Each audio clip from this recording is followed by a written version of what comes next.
ABG ABG के अंदर हम पढ़ते हैं एलेंस टेस्ट। एलेंस टेस्ट क्यों करते हैं?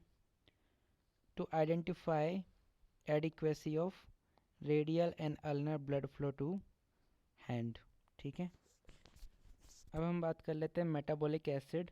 इसके दो टाइप होते हैं, हाई एनायन गैप और नॉर्मल एनायन गैप। तो हाई एनायन गैप का एक निमोनिक है और नॉर्मल एनायन गैप का एक निमोनिक है। ठीक है, हाई एनायन, हाई एनायन का मतलब आपको याद रखना है मड पाइल्स। ठीक है,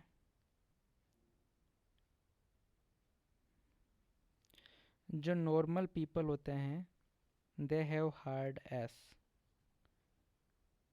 alright, so they are normal, but high people have soft ass and they got piles. कितना गंदा निमोनिक है। तो हाई एनायन गैप के अंदर हम बात कर रहे हैं किसकी? पाइल्स की, मड पाइल्स की।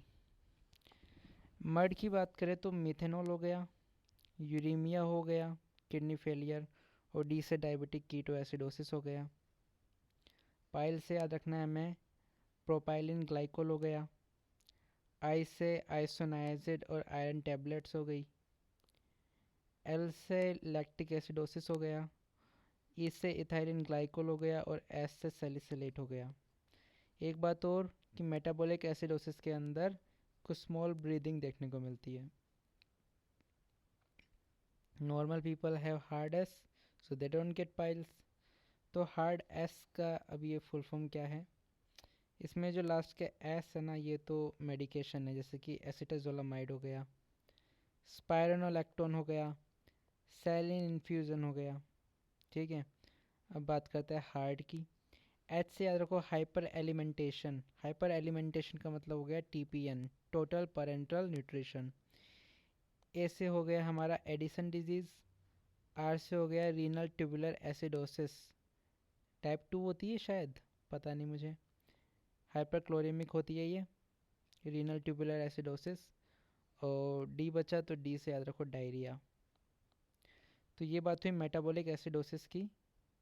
अब हम बात करेंगे मेटाबॉलिक एल्कलोसिस की। देखो मेटाबॉलिक एल्कलोसिस, एल आ रहा है एल, तो एल से याद रखना है हमें लावा। लावा ऊपर की ओर आके फूटता है तो लावा अप। ठीक है, तो इसके लिए निमोनिक क्या है? एल का मतलब क्या? लूप डायूरेटिक हो गया। फिर जो दूसरा ए है उसका मतलब हो गया एंट एसिड्स। फिर वी है तो वी से हो गया वोमिटिंग, और ए से हो गया एल्डोस्टेरोन, सॉरी एल्डोस्टेरोन अप मतलब ज़्यादा। तो ये सब रीज़न हो गए। इसके अलावा हाइपोकेलेमिया भी एक रीज़न होता है। Chronic vomiting as seen in bulimia nervosa can lead to metabolic acidosis. ठीक है, हाइपोक्लोरीमिया, हाइपोनेट्रीमिया और हाइपोकेलेमिया, मतलब सब चीज़ की ये क्या कर देती है? कमी कर देती है, सोडियम पोटेशियम क्लोराइड। अब बात कर लेते हैं रेस्पिरेटरी एसिडोसिस की और रेस्पिरेटरी एल्कलोसिस की।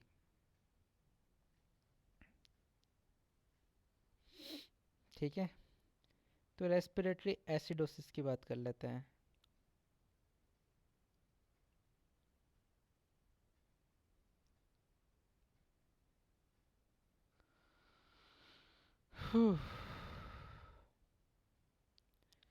देखो, it is because of hypoventilation that leads to accumulation of CO2. It is because of hypoventilation that leads to accumulation of CO2. ठीक है, इसके लिए एक निमोनिक है हाइपोवेंटिलेशन के लिए, एज अ काउ। तो एज अ काउ का मतलब ए से हो गया एयरवे ऑब्स्ट्रक्शन, अस्थमा। फिर एस से याद रखो सेडेटिव, स्ट्रोक याद रखो, अक्यूट लंग डिजीज़ हो गई, क्रोनिक लंग डिजीज़ हो गई, ओपियोइड इसके अंदर बहुत इंपॉर्टेंट है, ओपियोइड। इसके अलावा weakening of respiratory muscle, last का डब्लू। रेस्पिरेटरी अल्कलोसिस की बात करें तो उसके लिए निमोनिक है हमारे पास पास्ट में पीएच था, तो पास्ट से हो गया panic attack, anxiety attack, salicylate हमने पहले ही पढ़ा था क्या।